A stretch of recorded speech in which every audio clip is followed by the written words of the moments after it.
কিন্তু নির্বাচনে নন্দীগ্রামে একই অভিযোগ তো আপনার বিরুদ্ধে করে তৃণমূল কংগ্রেস। নন্দীগ্রামে নির্বাচন নিয়ে একই অভিযোগ আপনার বিরুদ্ধে করেন যে ক্যামেরা বন্ধ করে দিয়ে লাইট বন্ধ করে। আমি বন্ধ করবো তৃণমূলের অভিযোগ ক্যামেরা তো আইপ্যাকের হাতে নেই। নির্বাচনে গণনার দিন একই অভিযোগ করে দিন তৃণমূল কংগ্রেস নন্দীগ্রাম। কবে অভিযোগ করেছিল? তৃণমূল রোজই করে একই, এখনো করে আপনার বিরুদ্ধে যে নন্দীগ্রামে ভোটে হারলো কেন? লোকসভা ভোটে 8200 ভোটে অভিজিৎ গাঙ্গুলি এগোলো কেন? কতবার হারাবো? 21-এ হারিয়েছি, 23-এ হারিয়েছি, 24-এ হারিয়েছি, 21টা সমবায়ের ভোট হয়েছে, 17টা থেকে আবার হারাবো।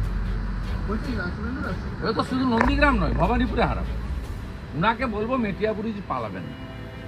সোমবার তো কসবা ল কলেজটা খুলছে আবার, কিন্তু কথা হচ্ছে 3 জন অ্যারেস্ট হলো, যেটা বলা হচ্ছে ওখানে মনোজিতের একটা দলবল আছে, গ্যাং আছে। এখনো ছাত্রছাত্রীরা ভীত কলেজ খুললেও যাওয়া নিয়ে। এটা হয়তো একটা কলেজের চেয়ে না, আমি শুধু মানে কলেজে মনোজিৎ মডেল। আমি একটা গ্যালারি প্রকাশ করবো মঙ্গলবার দিন দেখি। বলছি 9 আগস্ট আপনি নবান্ন অভিযানে ডাক দিয়েছেন। আমি ডাক দিই। তৃণমূল কংগ্রেস একদম মিসকোট করবেন না। তৃণমূল কংগ্রেস বলছে রাখি বন্ধন উৎসব। আমি প্রপোজ করেছিলাম, অভয়ের বাবা মা এটাকে ডিক্লেয়ার করেছে, আমরা পার্টিসিপেট করব। কিন্তু রাখি আমি তো পার্টিসিপেট করব এবং আমি অর্গানাইজ করব যাতে হাজার হাজার লোক আসে। বলছি সেদিন তো রাখি, আমি ধর্মতলা থেকে হাঁটা শুরু করব ওনার বাবা মাকে সাথে নিয়ে। ওনাদের কত জল কামান টিয়ার গ্যাস আছে সেদিন দেখবো। তৃণমূল বলছে রাখি বন্ধন উৎসবের দিন এইসব আপনি এই প্রোগ্রাম করছেন, রাখি বন্ধন উৎসব 9 আগস্ট সেদিন এই করা মানে তো আপনি উৎসব সকালবেলা হয়ে যাবে। ওনারা তো মদ খান 12টার পরে ঘুম থেকে উঠে, আমরা ভোরে 5:30টায় উঠালো। রাখি বন্ধন 7টার মধ্যে হয়ে যাবে, আর নবান্ন অভিযান বেলা 12টার পরে হবে।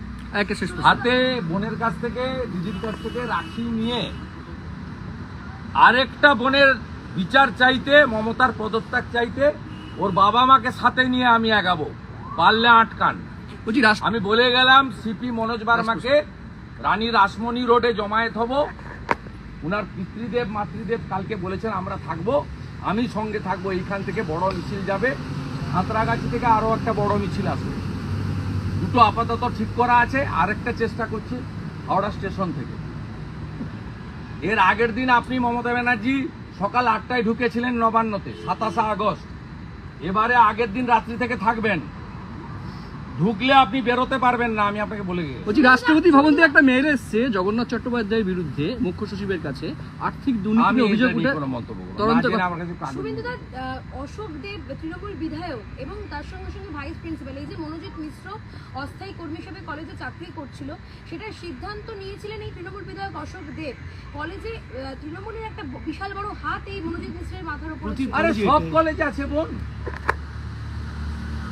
এরা ভাইপো গ্যাং। অশোক দেব কি করবে? অশোক দেবকে এগুলো করতেই হবে, নইলে বজবজে ওকে তাড়িয়ে দিবে। দীপক হালদারের অবস্থা কি করেছে জানেন না? দুলাল দাস কি ভালো আছে নাকি মহেশতলা? জীবনবাবু সোনারপুর কি বলে গেল মারা যাওয়ার আগে? এদের হাতে কোনো ভদ্রলোক সেফ নয়। যারা টাকা তুলে দিতে পারবে, চিটিংবাজি করবে, এসব চিটিংবাজদের পার্টিতে পরিণত হয়েছে। এটা হচ্ছে ভাইপো গ্যাং। অশোক দেবকে যদি বিধায়ক থাকতে হয় তাহলে ভাইপো গ্যাংকে চোখ বন্ধ করে সমর্থন করতে হবে।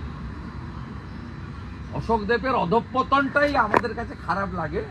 অশোক দেব একটা রিনাউন্ড ছাত্র নেতা ছিলেন। 71-72 ছাত্র আন্দোলনে প্রিয়দাস মুন্সী, সুব্রত মুখার্জির সবচেয়ে দক্ষিণহস্ত ছিলেন এবং তার নিজের জীবনযাপন অত্যন্ত একটা সময় খুব সাধারণ এবং সরল ছিল। এখন যুগের তালের সঙ্গে তাল মিলিয়ে উনি পরিবর্তন হয়েছে। আমি ভাইপো গ্যাংয়ে নাম লিখাতে পারিনি, তাই আমাকে 2020 সালে বিজেপিতে যেতে হয়েছে। বিজেপি আমাকে নিয়েছে বলে গেছি এবং নাগরিক হিসেবে গেছি, সব পদ ছেড়ে গেছি। আমি মঙ্গলবার দিন আপনাদেরকে একটা গ্যালারি দেব 50 জনের, যারা টপ লিডার ভাইপো গ্যাংয়ে। 50 জনের একটা গ্যালারি দেব এবং আপনারা চাইলে আমি এটা 1000 জনেরও দিতে পারি, কিন্তু আমি অতজনকে বিখ্যাত করতে চাই না।